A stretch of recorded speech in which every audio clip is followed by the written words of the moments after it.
Hello friends, स्वागत है मेरे यूट्यूब चैनल दीदी के आसान सिलाई में। फ्रेंड्स, आज मैं आपको ये जो ब्लाउज़ है, ब्लाउज़ से आप किस तरह से नाप लेना सीखेंगे ये मैं बताने वाली हूँ। तो ये हमारा बना हुआ ब्लाउज है। तो सबसे पहले हम इसमें इसकी लंबाई नापते हैं। तो इसकी लंबाई नापने के लिए इसके ब्लाउज के पीछे से हम इसकी लंबाई नापेंगे। तो इस तरह से आप एक पेपर ले लीजिए और एक पेपर पे इस तरह से आप इसकी नाप को, मेज़रमेंट को आप लिखते चले जाइए।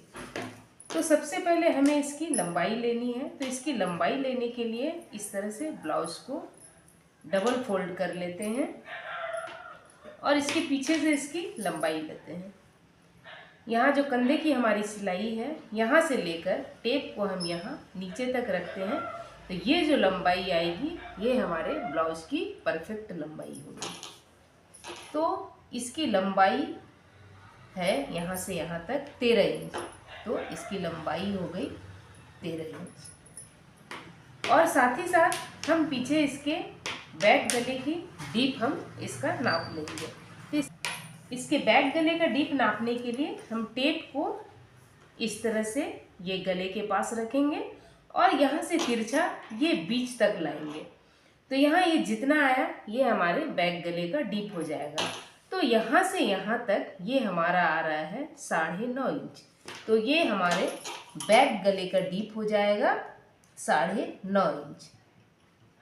Back neck 9.5 inch. अब हम इस तरह से ब्लाउज को खोल लेते हैं और इसके सारे हुक को लगा लेते हैं। अब इसके हम चेस्ट की लंबाई लेंगे। तो चेस्ट की लंबाई लेने के लिए हमें यहाँ से लेकर यहाँ तक नापना होगा। इस आर्म होल से इस आर्म होल तक हम जब नापेंगे तो हमारा जितना आएगा वो हमारा चेस्ट हो जाएगा। तो यहाँ से टेप को यहाँ रखेंगे और यहाँ से यहाँ नापने पर ये हमारा 16 इंच आता है।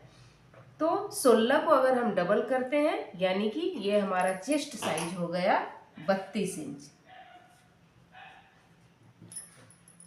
फिर कमर नापते हैं। तो कमर को भी इसी तरह से इस किनारे पर टेप को रखकर हम मेजरमेंट करते हैं।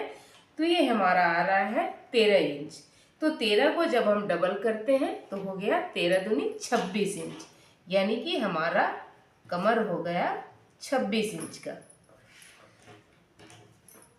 अब हम इसमें इसके बाजू की लंबाई नापते हैं। तो बाजू की लंबाई नापने के लिए यहाँ से यहाँ तक हम नाप लेते हैं। तो ये हमारा हो गया 5 इंच। तो ये स्लीव लेंथ हो गया 5 इंच। और इसकी गोलाई नापने के लिए हम यहाँ से यहाँ तक नापते हैं। तो ये हमारा हो गया 5.5 और 5.5 को दुगुना करेंगे तो ये हमारा हो जाएगा 11 इंच। इसकी लंबाई हो गई 5 इंच और इसकी गोलाई हो गई 11 इंच।